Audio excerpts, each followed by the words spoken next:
Good afternoon. Thanks for coming. Obviously, just a quick recap of the game Saturday.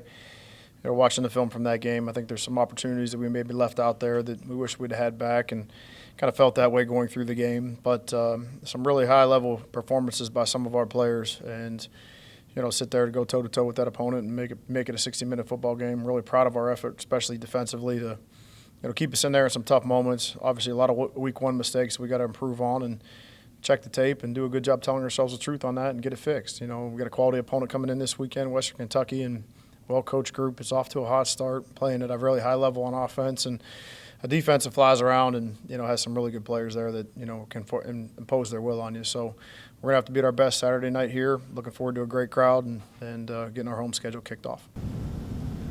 What stood out to you most about just things that need corrected this week?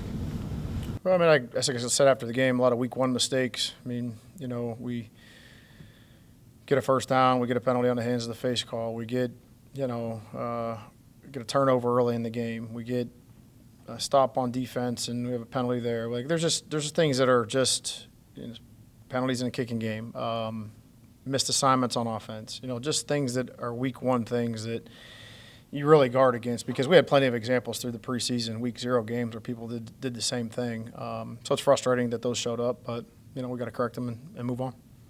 How encouraged were you by the defense? SEC opponent, quarterback only has 85 passing yards, and then when you kind of fast forward, and you're going to be facing an unbelievable offense this week. Well, really the statistic that really shows to me is like to be able to help limit them to minimal rushing yards until that last long run that got out. And but that's Division I football against a good team. You got to fit the right gaps at the right time, and those explosive runs, they're backbreakers, but they did a good job hanging in there and really stopping that and challenging the pass. We know we have veteran guys in our secondary, and they can cover. They're talented players. So whoever we're going to play against, we like our matchups. But as you mentioned, this week this team is they're a well-oiled machine in the passing game, and they're going to challenge you on the perimeter. They got good slot receivers that can get down on your safeties, and you got to do a good job of getting our hands on some passing in the passing lanes, and gets our hands on the ball. And if we're lucky enough to get the overthrows and potentially the tip passes, we got to make sure that that we get those. The new OC, new quarterback for Western, is last year not even really relevant to? Really both sides of the ball. New coordinator on offense and on defense. But I think the team really takes on the mentality of the head coach, and that's not any different. They're going to be aggressive, and they want to challenge you, in early downs and stay ahead of the sticks on offense. And then on defense, they're going to pressure you. They're going to play man coverage, and they're going to challenge your receivers, and they're going to try to get up in your face and play that way. So, and they got the players to do it. So it's going to be a stiff challenge for us. You mentioned the passing game for them. You mentioned passing lanes is going to be a key, but what's kind of the preparation as we going up against an offense that likes to throw the ball around a lot?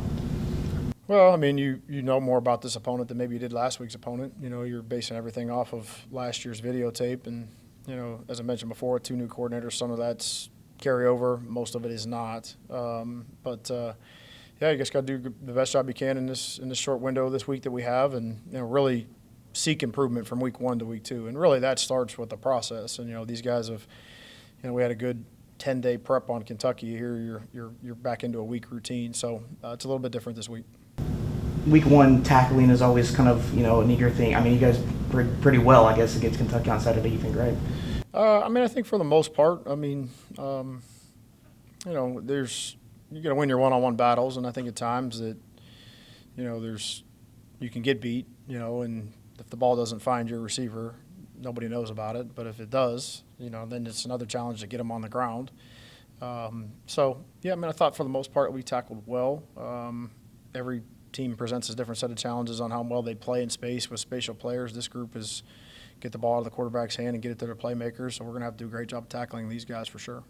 In terms of the run game, I know that was kind of a struggle on Saturday. Is there anything that you could pinpoint in terms of what you guys did well but also could improve on this week?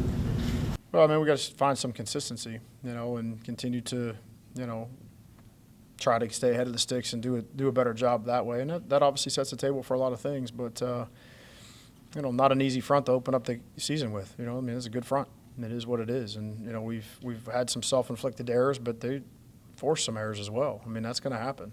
So we're going to do a good job putting together a plan that will allow our guys to be, more successful this week and go to work on that.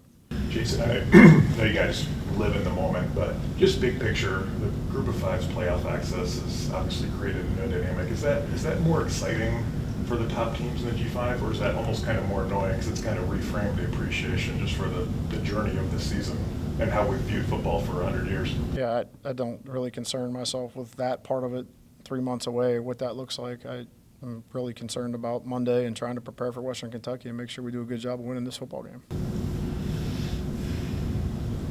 We usually talk offense, defense, matchups or whatever, but Western Kentucky's kicker is 8 for 8, all beyond 40 yards. Their punter is averaging 50 plus. How underrated of a weapon are those two things in a game like this where it's going to be pretty evenly matched? I mean, everything matters, right? I mean, it's I don't think we didn't win the hidden yardage battle Saturday. I don't think we particularly punted the ball well. We had a snap on the ground. We got to clean up our end of it and try to be at our best so we can balance that out or win that hidden yardage battle. And, that's an equal phase. I mean, there's 3 phases to this game, in every game. So we've benefited from great special teams play here before, and it seems like that they're, as you mentioned, they're off to a hot start due to, that being an impactful, area of their team too.